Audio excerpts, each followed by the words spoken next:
What is up, Pretty Fit fam? Welcome back to another YouTube video. You guys already know by the title of the video what we're getting into today. I'm actually going to be sitting down.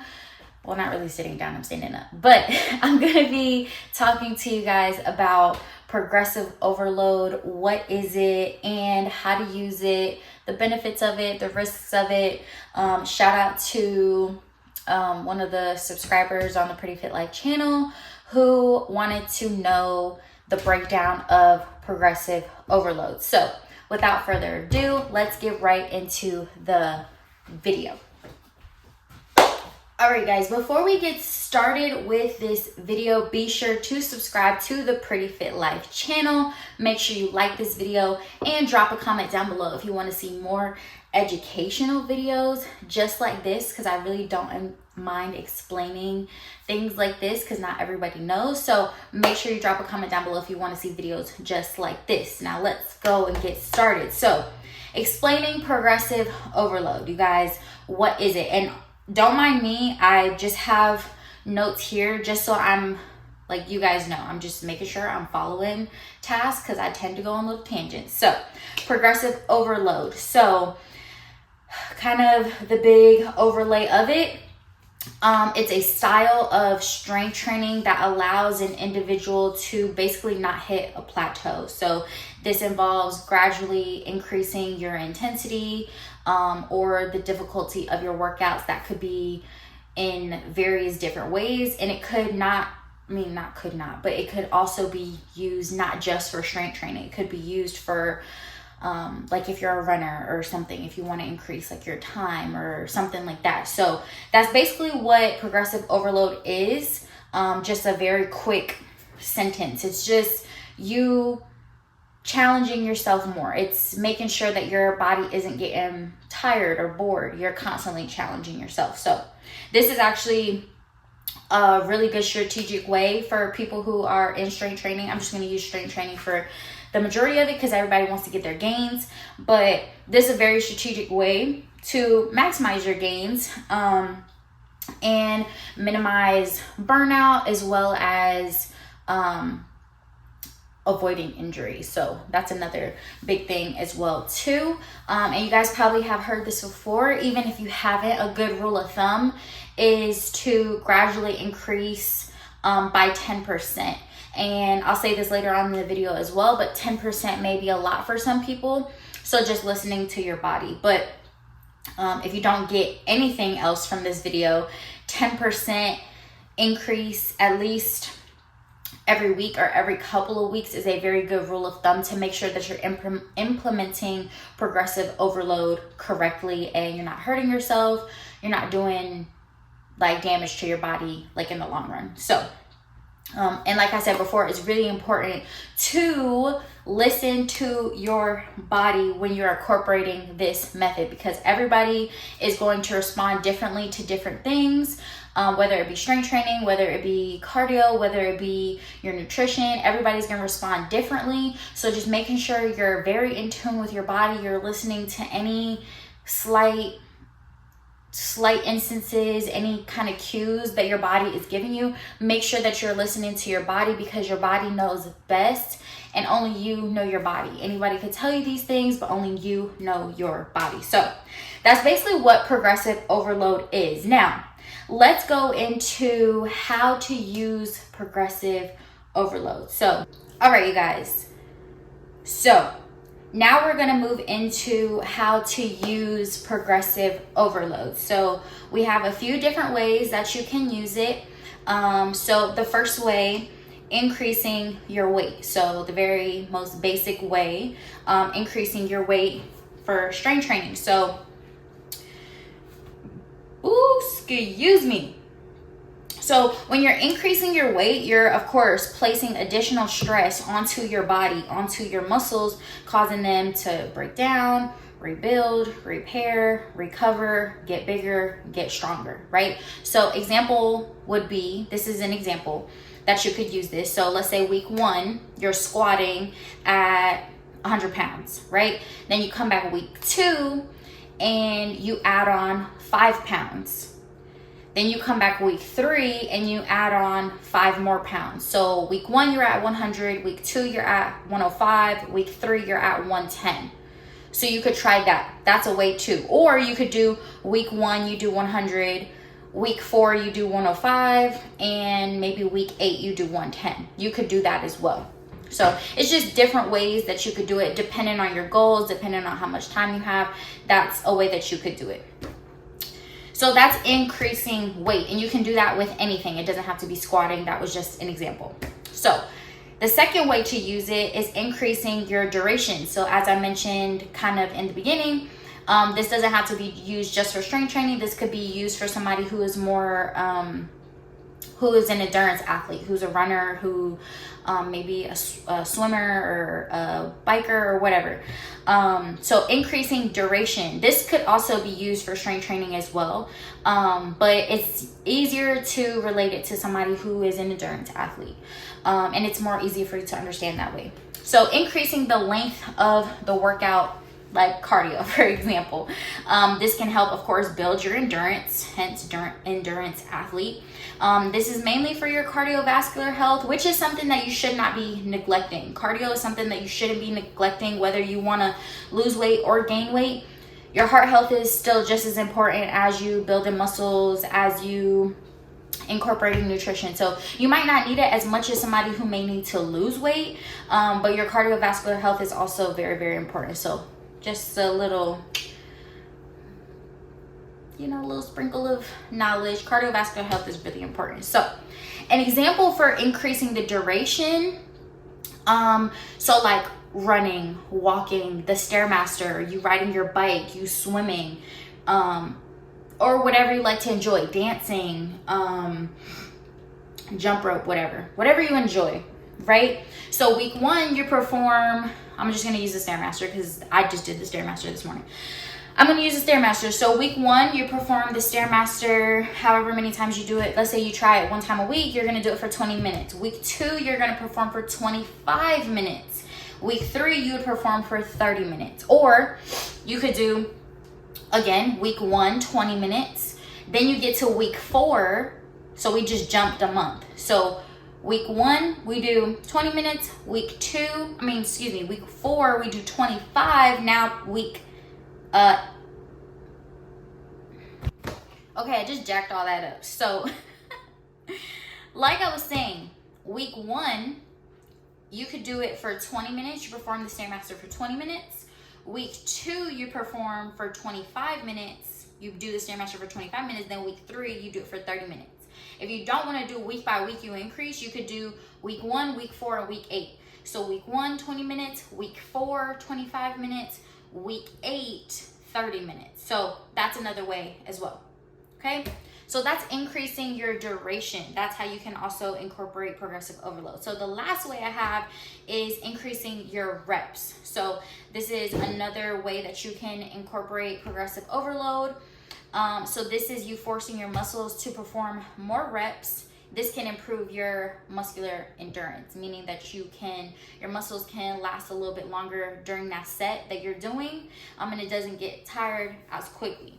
So for example, if you can squat, or you can do a bench, a dumbbell chest press or dumbbell bench for 3 sets of 12 with 25s, that means your muscular endurance is at that 3 sets of 12, if that makes sense. Now, in order for you to increase your muscular endurance, then you try going up in reps with that same weight. So this is just an example. So this is an example. So week 1, you do 3 sets of, let's say you want to go up from 25. Okay, let's say you want to try 30s for the dumbbell bench, right? Week 1, you try 3 sets of 8, because that's probably going to feel super hard, right? You're going to do 3 sets of 8. Week 2, you're going to do 3 sets of 10. Then by the time you get to week 3, now you're able to do the 3 sets of 12 with those 30s for the bench press. Or you could try week 1, week 4, week 8. You could split that up that way. So week 1, 3 sets of 8 reps with those 30s. Week 4, 3 sets of 10 reps with those 30s. Then you get to week 8 and you do 3 sets of 12 reps with those 30s. So now you're able to do 12 reps with the 30s when before you started, you were able to do 25s. You're able to do 12 reps with the 25s at first. Does that make sense? So that's an example of how to do increasing reps. So those are the different ways that you can use progressive overload. Give one of those different ways a try.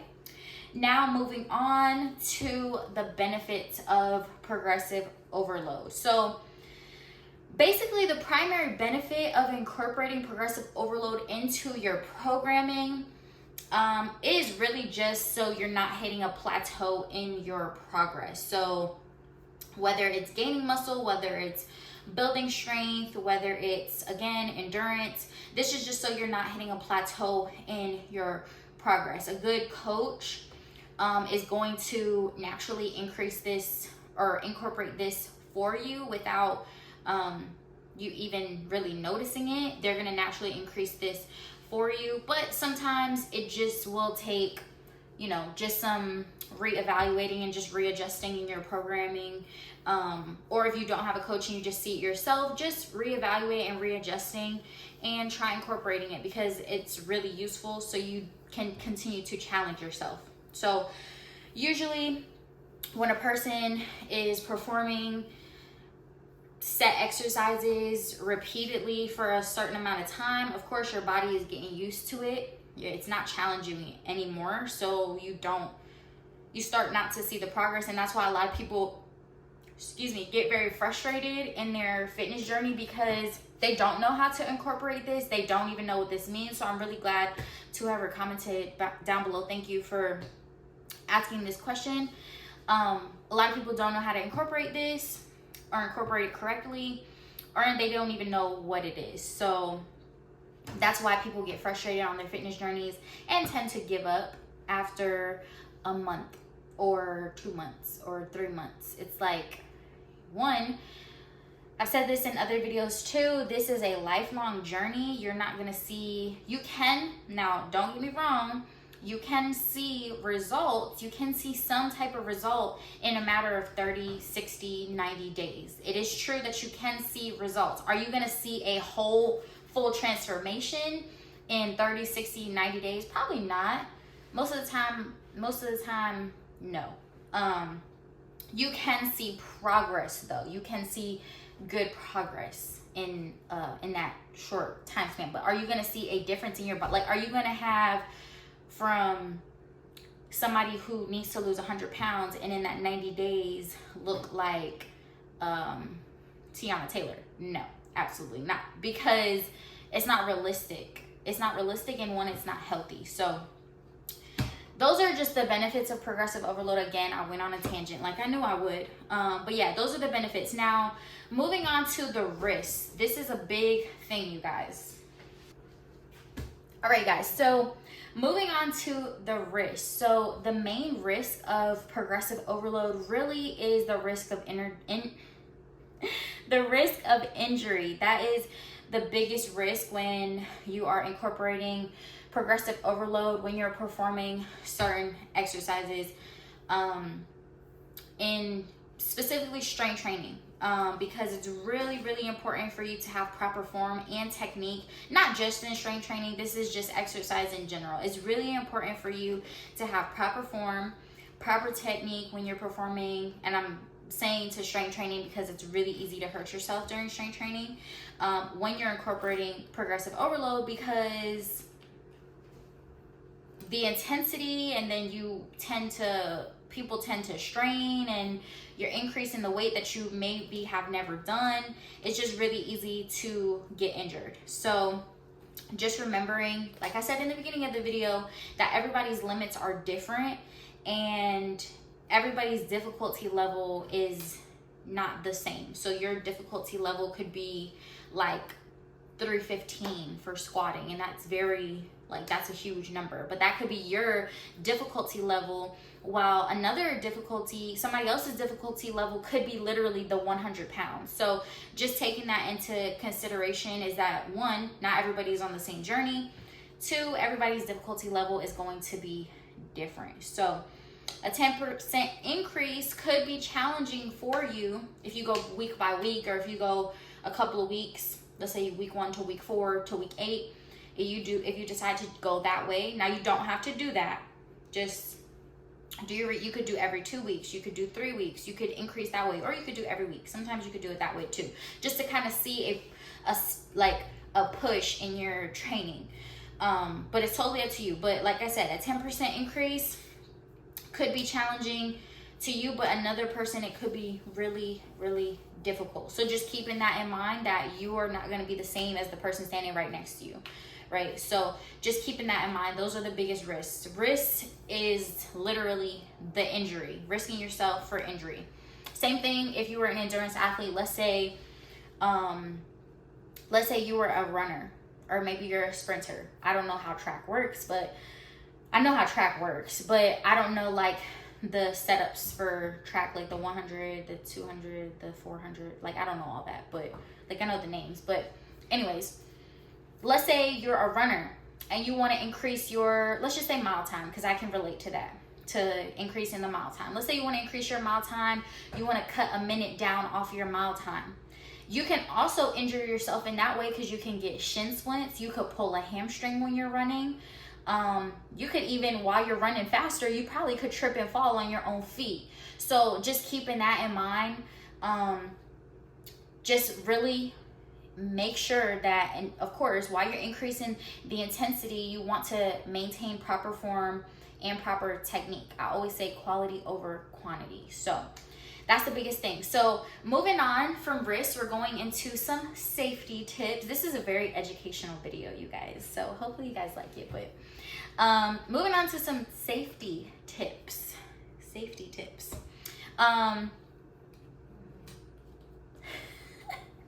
So progressive overload can be definitely effective. It can be very rewarding to the person if they are performing, of course, the exercises correctly. I've been saying that a couple of times through the video. Just ensuring that you're performing exercises correctly, proper form, good technique, all that good stuff. Some ways that you can help minimize your risk while incorporating progressive overload, this concept, into your programming. Making sure you guys are warming up before you're starting your lift. If you haven't watched my mobility video, go back, okay, click at it, pause, well, finish the rest of this video, go back at it, this video, watch my mobility routine, because I literally have that mobility routine. That's one of the last videos I posted. So make sure you guys go watch that video, because that's literally like a quick video before every single lift that I go do.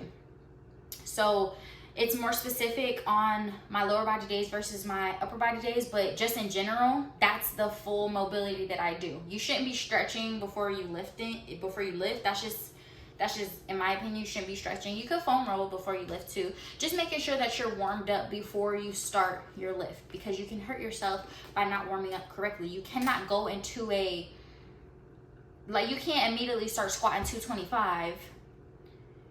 Like, just, you woke up and you're going to the gym and you just walk straight to the squat rack and you start squatting 225. You're literally gonna hurt yourself so bad if you're not warmed up, right? So just making sure you're warming up. And of course, again, repeating, quality over quantity, you guys, quality over quantity. I see it way too many times that people ego lift in the gym and their form is just absolute trash. So if you're going to ego lift, at least have some quality form, please, because people just don't understand that you can leave and you can tweak something, like something little that might not bother you now, but years down the line, you could be really messing something up. So just keeping that in mind. Avoid increasing your intensity. If you're doing it by week, or if you're doing it by the month, or maybe a couple of weeks, avoid increasing your intensity past 10%, right? So don't be like, I could squat 135. This is an example. This is a really, really, really good example. Don't think, okay, I got to 135, I could definitely squat 225. You just added a whole 90 pounds, if my math is right. Yeah, you just added a whole 90 pounds onto your squat, which makes a huge difference. Going from 135 to 225, that's a big difference. That's 90-pound difference. So don't think that you can jump up that quickly because you see somebody else doing it and you're like, oh, it's so easy, they can do it, I can do it too. No, listening to your body, taking your time, because everything that you do is not, you know, unless you're gifted at it, then it's not gonna be easy. But of course, it takes practice. You gotta get in the gym and you gotta practice this stuff. So it's not gonna be super easy. So just avoid increasing your intensity past the 10%. You wanna keep it low, you wanna keep it like 5%, 6, 7, whatever. Just keep it 10% and under. You wanna gradually increase up to 10%, that's perfect. You're doing amazing at progressive overload, but just not past 10% because you're gonna end up hurting yourself. So next thing, again, for the 1,000th time, listening to your body and being in tune with what your body needs. If you feel like you have a lift one day, and this happened to me literally last week. I had a lift on, I would say Friday. It doesn't even matter what day, but I think I had a lift, a compound lift, a conventional deadlift, and I was already very much in pain. My back was in pain and I was already super duper fatigued. My body was just very, very fatigued. I was already struggling with the other exercises that I was doing. So I did all the other exercises except for my conventional deadlift. That's not to say that I'm lazy. Not to say that I'm lazy now, so don't be in the comments talking about oh, you missed the most important lift of your workout. No, my body was very, very tired. And the whole week I was struggling with my lift. So I already knew walking into that lift, I was not going to be able to perform that lift at my capacity that I know I can do because I'm already so tired. I'm already struggling with my lift to begin with. And I've been struggling with my lift all week long, with all of my lifts all week long. So I was listening to my body. I knew I was very tired. I knew I was not resting well. I wasn't getting good sleep last week. So that's just to say that you need to listen to your body. You need to be in tune with what your body needs because your body knows best, okay? Just so you know that. Listen to your body because you are in your body. Only you know your body, okay? Next one, drinking enough water. If you're going into a lift or anything, if you're going into anything dehydrated, you're going to pass out. You're not going to pass out, but just make sure that you're hydrated. Make sure your body is hydrated. Remembering to cool down. Next one, remembering to cool down after your workout. So the mobility comes before and the stretching comes after your workout. So that also is going to decrease the risk of injury, right? So mobility before, stretching after your lift, okay? And then again, I learned this lesson last week, making sure that you have rest, making sure you're including your rest days. Your rest days are just as important as your lift days. That's where you're getting all the gains, okay? That's where you're getting all the freaking gains, okay? Make sure you're including your rest days because they're just as important, you guys, okay? So we've reached the end of the video. So just to recap, progressive overload is basically a method in strength training used to help you get more gains. This is doing gradually increasing the intensity during your lifts, either week by week, month by month. You're gradually increasing so you're not hitting a plateau and you're constantly challenging yourself. Okay, hopefully this video was helpful to you guys. Hopefully you guys learned something. I hope you like this video. Be sure to like this video and drop a comment down below. If you want to see more videos just like this, be sure to subscribe to the Pretty Fit Life channel if you haven't already. And as always, thank you so much for watching and stay pretty fit, fam. Mwah.